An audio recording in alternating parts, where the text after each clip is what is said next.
Hello team and welcome to another ATP Geopolitics video with myself, Jonathan MS Pearce. It's the Ukraine War news update video for the 30th of March 2023. We're getting dangerously close to the end of March when supposedly Putin tasked the Russian forces with taking the Donbass. I wonder how close they've got to succeeding there. You have to see my frontline update to see whether they have indeed marched to the Donetsk and Luhansk borders in the last 24 hours. Right, let's look at our usual opening gambit, which is the Ukrainian released figures for Russian losses for the day before. All the usual caveats, inaccurate propaganda. I think these are indicatively useful and actually fairly accurate. And I tried to give you evidence to support that. What have the Ukrainians said? They've said 560 liquidated personnel the day before. That is, again, lower than has been over the last couple of weeks. About half of the sort of highest figures we've seen. This reflects the theory that the Russian forces are culminating. In fact, we saw, I think it was 57 attacks across the entire front line yesterday, about 60, sorry, the day before. I reported that yesterday, and then 60 today, which means 60 attacks across the front line yesterday. That is amongst the lowest we have seen. I think 2 days ago was the single lowest figure we have seen, certainly in the last bunch of months. That's an official time grouping there, a bunch of months.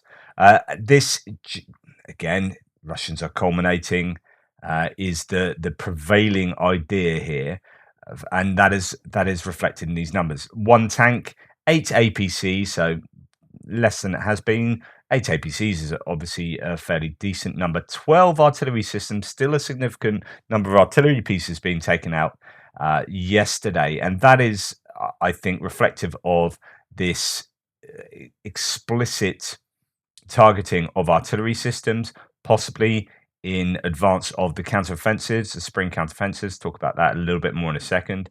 But also because they are such a threat. I think in the Kherson area, they might be pushing them back a little bit, but I can't say that for certain.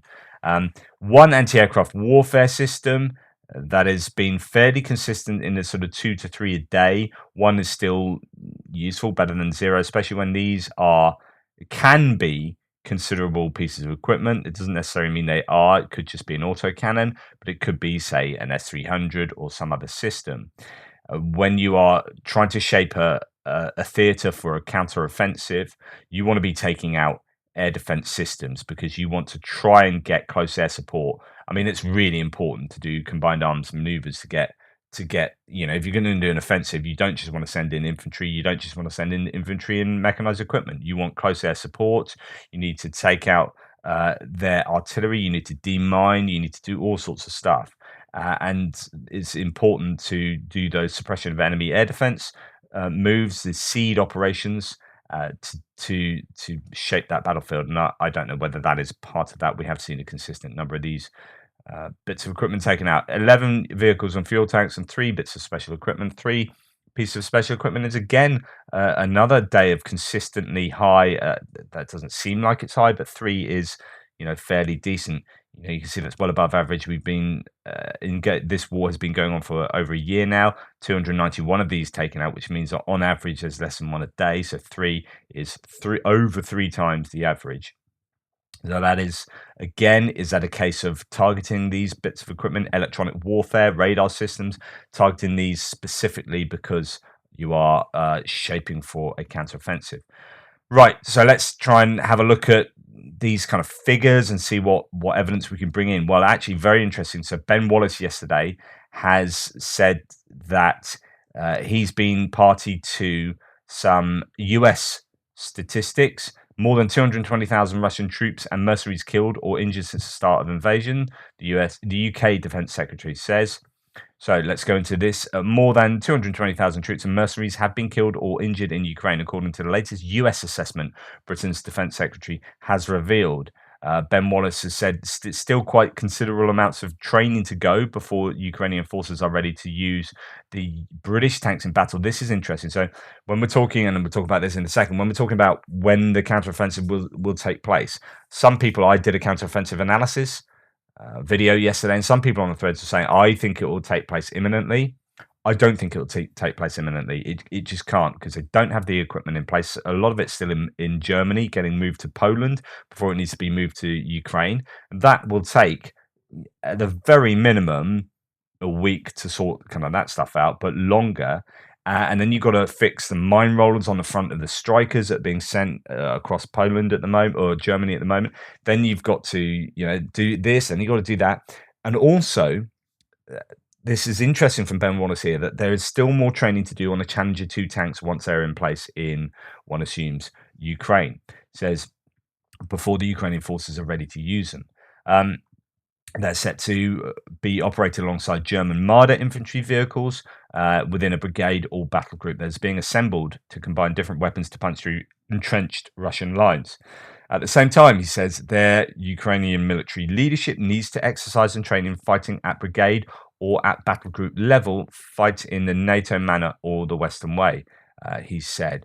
That's quite important. I can't speculate on when, where, or how the Ukrainian offensive may happen, but I think it's no secret that Ukraine is keen to start the process of rolling back Russian forces in the conflict. Of course they are. But this is the idea that, hey, it's not going to happen till April, May time. And that will be what I would surmise as well.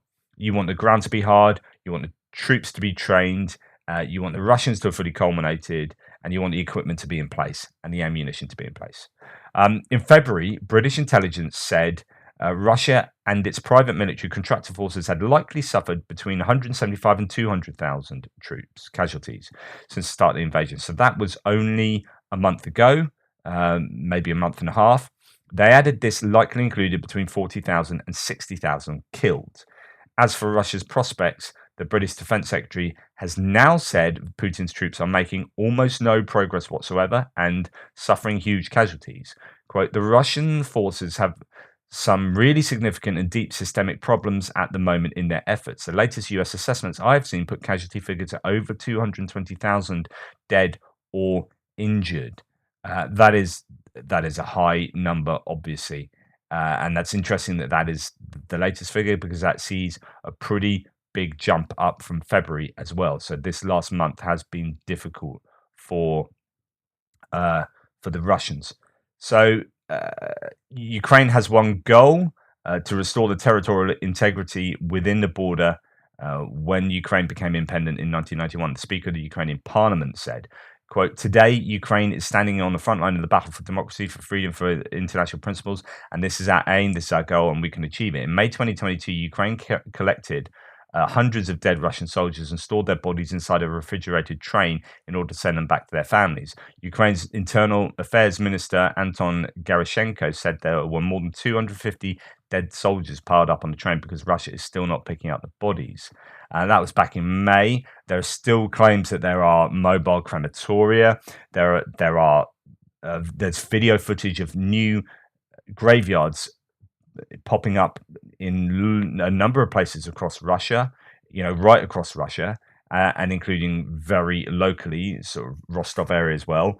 And all you put all of this sort of these pieces of jigsaw together, and it paints you a picture that those figures, that the Russian losses are huge. That's not to say the Ukrainian losses aren't significant. Of course, they will be as well.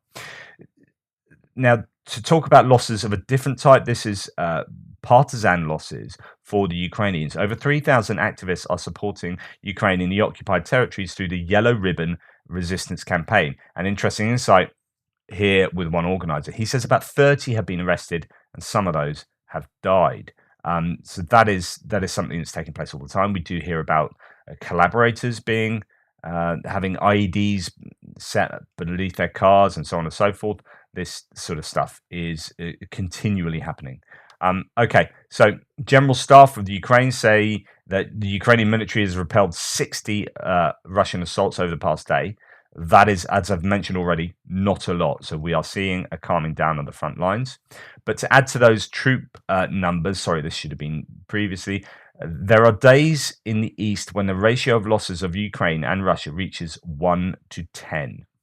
So the Deputy Minister of Defense emphasized that losses are an inevitable consequence of war. At the same time, the Russians have more of them, even though they have an advantage in the number of personnel and weapons. According to her, the enemy had heavy losses in 2014 and 15 as well. However, this ratio has almost doubled in favor of Ukraine.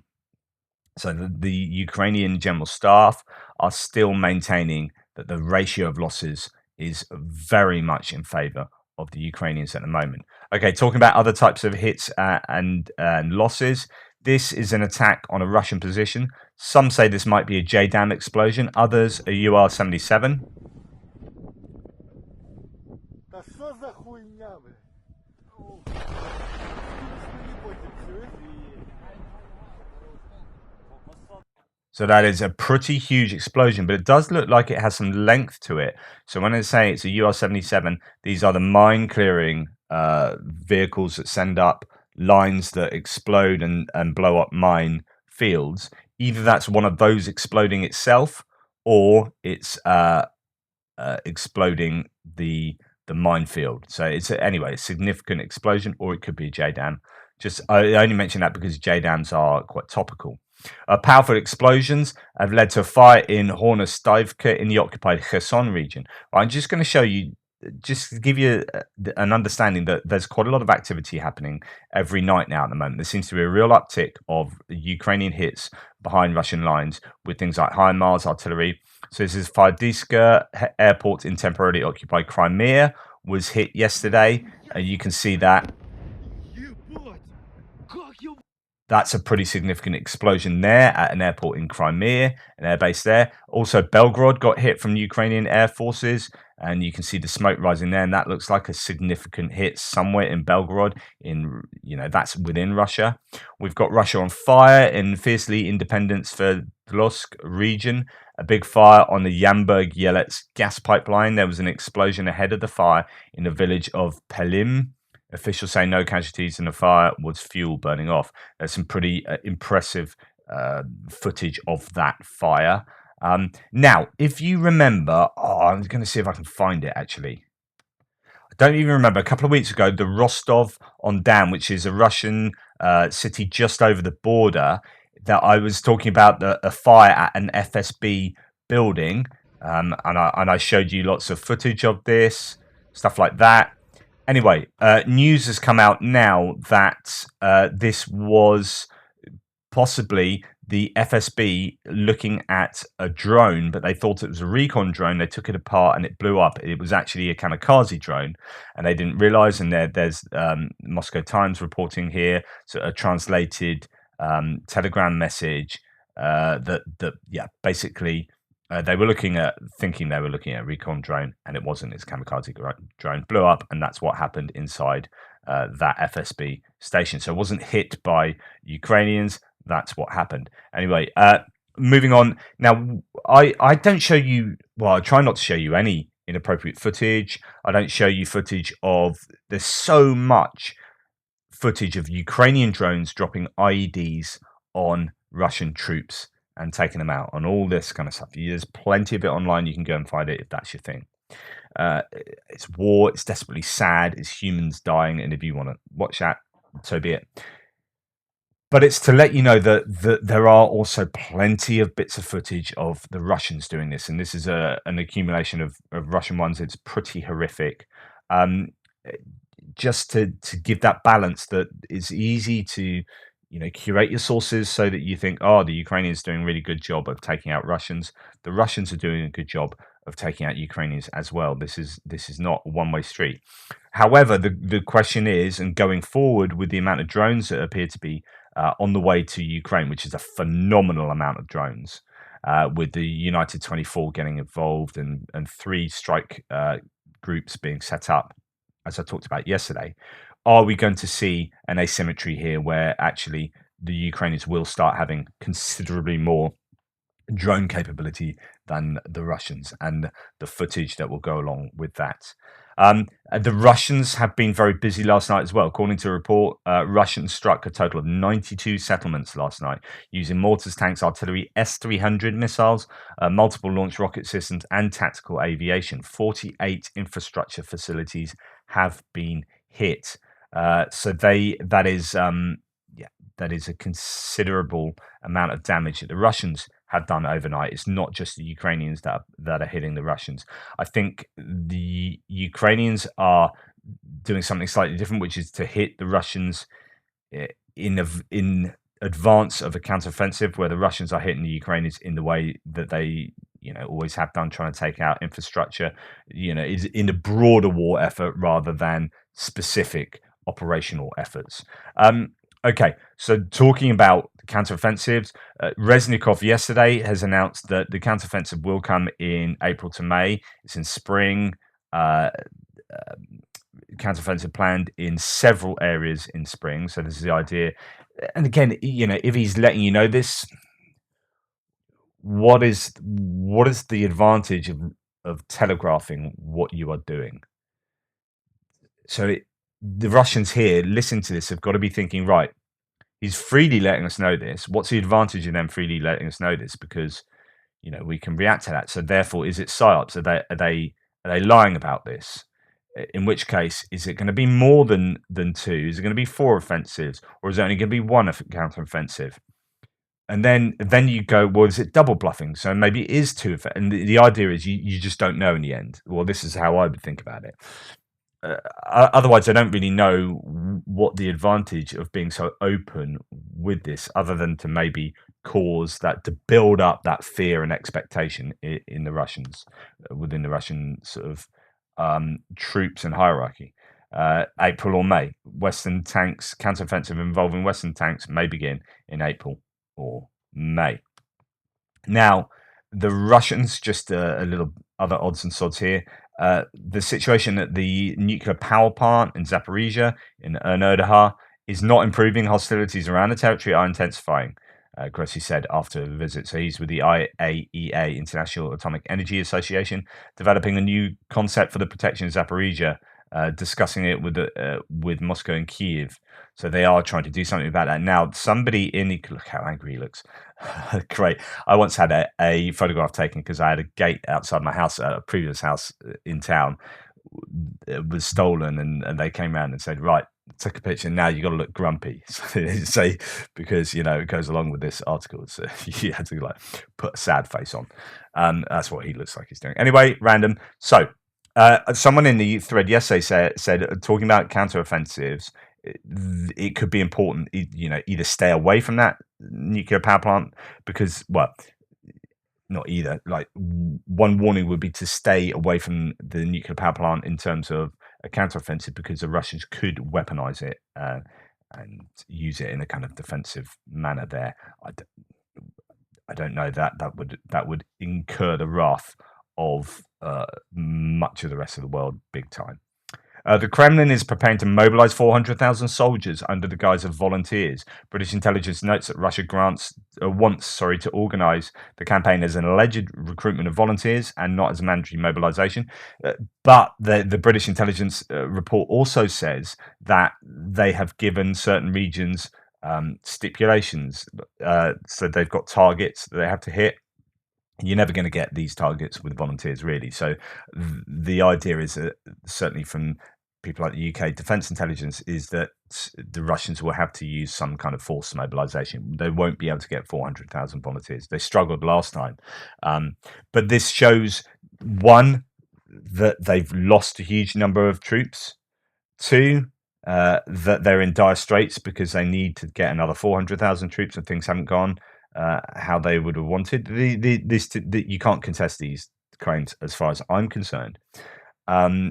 And three, it just shows that. Sorry, brain fart there. It shows that the Russian economy is going to be in real trouble going forward, because you're taking another 400,000 people out of the economy. Those experts in whatever field they're in, or workers in certain fields. You are stripping those sectors of that labor force, and you're putting in the army where they won't be spending money. There won't be, one assumes. The claim is that they'll get paid fairly well by the Russian government, but then there are claims that actually that's not really happening. So, it appears a problem for the Russians across the board. Right, let's go on to military, financial, and humanitarian aid. I said yesterday I was a bit dismissive of Slovakia's plans to increase I wasn't dismissive. I was saying this is brilliant, but it's never enough. Their ammunition production, artillery ammunition production, from 30,000 to 150,000 pieces a year. Someone pointed out you've got to give them credit because they are a small nation, and per capita, actually, that's really impressive. And yes, so props to Slovakia. Great. My mate owns a backpackers in the Tatras Mountains in Slovakia, Ždiar. Been there a number of times, and I freaking love it. That was in the days before my multiple sclerosis. So Spain will hand over the first 6 refurbished Leopard 2 tanks to Ukraine already after Easter, writes El País. So again, when you're talking about what the time frame will be for the coming counteroffensive, is not going to be in the next couple of weeks because they need this equipment there. It just won't be.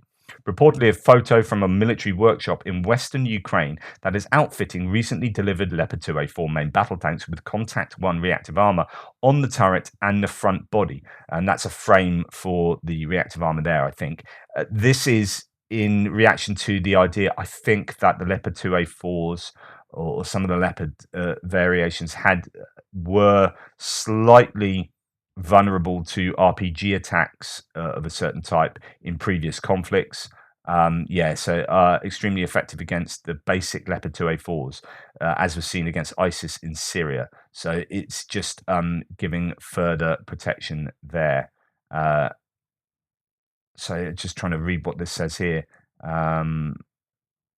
Yeah, okay. Deal with that later. Then we have seen strikers. So these are strikers. There have been Rebar posted some video footage actually of these en route in Germany on the way to Poland before going to Ukraine, and with the lightweight mine roller contraptions that are fitted to them so that they can be turned into armored engineering vehicles, which is what they're going to need for any counteroffensive. There will be minefields all over the shop. Serbian government stepping up here with the support of the EU sent 4 trucks with electrical equipment to Ukraine to support the energy sector in Ukraine. So that's good for Serbia. They're trying to steer away from military assistance. Croatia aims to supply Ukraine soon with 14 Mi-8s. So the Mi-8s are old, like they've been around for a long time. However, they're still produced and still used. And this is the mainstay of the Ukrainian helicopter assault capability here. These are the ones that you see using unguided rockets and sort of lifting up their noses, firing them off, and then returning to base, shooting off some flares as they do it. So that is going to be very useful, even though they're old. They are what Ukraine know and use. So that would be fantastic. 14 of those from Croatia. Don't know the time frame on that. It might not be immediately. Danilov, Alexei Danilov, Secretary of the National Security and Defense Council, gives out information about the Ukrainian drones with a reach of 3,000 kilometers. Some people are saying that's too good to be true. Flight range of over 3,000 kilometers, calling it the Ukrainian Swarm. Thousands of attack UAVs, named after Matthias Rust, a peace activist that landed a Cessna on the Red Square in Moscow in 1987. So these will be hugely important if they get drones with that kind of range. Then Russia, they could cause all sorts of trouble. Now, this is super important. In fact, the most important thing I'm going to say today, I think, because I was thinking about this, because this is how cool I am. I was lying in bed last night thinking about exactly this and those drones, right? So 3,000 kilometer drones, or very long range drones. Whatever the actual range of these Ukrainian drones, says Telenko, I expect Ukrainian drone raids on Moscow, St. Petersburg, and other Russian cities simultaneously with the AFU counteroffensive kicking off to shock Putin into keeping the VKS, the Russian Air Force, on air defense duties in Russia. Right. I hadn't actually thought about this, and it is super important. So when I see these drones being sent into Moscow and St. Petersburg area, and you're thinking, what's the point of sending the odd drone here or there that gets sort of taken out of the sky? Yes, it shows a threat to Moscow, but it's dropping out of the sky like 50 kilometers from Moscow, and so on and so forth. And there have been successful ones against Engels Air Base, but they don't need to hit their target successfully. What are they doing? I was just thinking of this, and this must be the intention, which is you start, and we've seen in Moscow them put air defense systems on top of buildings. They've cleared forest areas next to the river. If you're sending drones that far into Russia, Russia have to place air defense systems and keep their air force active in those regions. And if you start sending them to multiple regions, so Engels, Rostov, St. Petersburg, Moscow, here and there, Belgorod, then they have to have air defense systems and the Air Force active in all those areas. What does that mean? It means that all that stuff can't be sent down to the front line and used actually in Ukraine. So you might then have to commit, I don't know, 20 S-300s, or I'm sort of pulling this out my posterior, but a huge number of, relatively speaking, of air defense systems have to be committed to Russia to defend their cities from these drones. And that then allows your counteroffensive to be more effective because you've got more air capability in Ukraine itself, because they are not committing what they could do in terms of air defense systems to the front line in Ukraine. So it's super, super important. That is just, this was a light bulb moment for me. I don't know if it's true. I'm speculating and going off what Trent Telenko is saying here as well. But I think, yeah, that must be the case, and that's really clever. You just send minimal amount of drones right into Russia across a load of places and let them panic, and then commit a load of equipment to those areas. Fantastic. Finland sent very valuable aid. They sent 1,000 baby packages to Ukraine to support families with newborns during the war. It's stuff like this mustn't be forgotten when we're thinking about war. Same with here, like the German city of Aalen, committing themselves to providing a fire engine to Zaporizhia city. And indeed, you've got loads of, I think there was a report out today of how many universities in Britain, something like, is it 33 universities or something like that, have twinned with Ukrainian universities. It's about like helping in any way you can. If you're a vice principal, vice dean, or whatever it is of a university, or dean of a university, I don't know about vice, and you're like, what can we do to help Ukraine? Well, actually, there are soft ways you can help Ukraine. Let's help them with their intellectually going forward after the war. If we twin with the Ukrainian university, we can help them to provide their services after the war. Yeah, brilliant. And here, 36 mobile homes have been provided by Lithuania. So in a time where people are being rehoused, they're having their homes destroyed. You've got IDPs, internally displaced people, all over the shop. Then stuff like this is fantastic. Prefab homes, like plonk them down there. Now we've got accommodation. Germany will send an additional 12 billion euros in military aid to Ukraine. The additional funding includes 3.2 billion euros to be dispersed in 2023 and credit lines for the period of 24 to 32 amounting to some 8.8 billion euros, reports Reuters. And there's been this claim over the last few days that Germany are going to step up their military assistance to Ukraine. Fantastic. Really good news. Japan has allocated another package of humanitarian aid to Ukraine worth $470 million, says the country's Ministry of Foreign Affairs, I think that is. The money will be used to purchase equipment for demining and clearing debris, as well as infrastructure restoration. Fantastic news. Thank you to Japan on behalf of Ukraine there, I guess. Right, let's move on to a few bits of geopolitics, and then I can let you get on with your day. The Central Bank of Russia reported a record loss of 722 billion rubles. So the Russian Central Bank, which has been hit by sanctions, deprived of half of its reserves and cut off from transactions with world currencies, ended the year 2022 with a record loss in its history. For the year, the central bank lost 721.7 billion rubles. That sounds like a phenomenal amount, but it is only, I say only, it is only $9.3 billion, but still a big loss. 27 times more than the year before, according to its annual report, which was earlier sent to the State Duma. For the past 6 years, the loss of the central bank has reached 1.866 trillion rubles, an amount almost equal to 2 annual budgets of the entire higher education system. So that's not looking good in terms of the Russian central bank there. A month ago, Putin was going mental, says this source, because not a single civilian airplane had been ordered by Russian companies since March 2022. I think he was visiting an air manufacturing plant or something recently. Soon after, it was announced that the production of the IL-96 long-haul airliner would begin anew. Today, it was announced that Russia's largest carrier, let's look at the news, was replacing some of its grounded 747s by the IL-96. So the 747s have been grounded because they can't get the parts. And in fact, the aerospace industry is one of the biggest hit industries in Russia. So this is really impressive, but of course not. The Russian company Airbridge Cargo will buy second-hand and refurbish old planes grounded for a decade. Refurbishing is becoming the word of the year in Russia. T-62s came first, and now it's airliners. What next? And of course, the plane is not equipped with engines and stabilizer. It was previously operated by the Voronezh company Polet, which went bankrupt in 2016. So that is an interesting ramification of the war. And again, it's looking across the whole of Russian society and the whole economic, landscape to see exactly what is going on.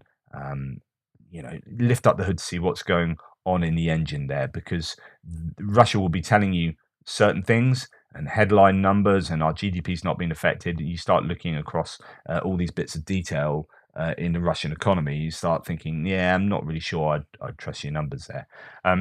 Now, this is very, very important news. I'd like to see more detail on this. This is just no report saying this. Russia added Hungary to the list of unfriendly countries, the Russian ambassador in Budapest, Evgeny Stanislavov, has said.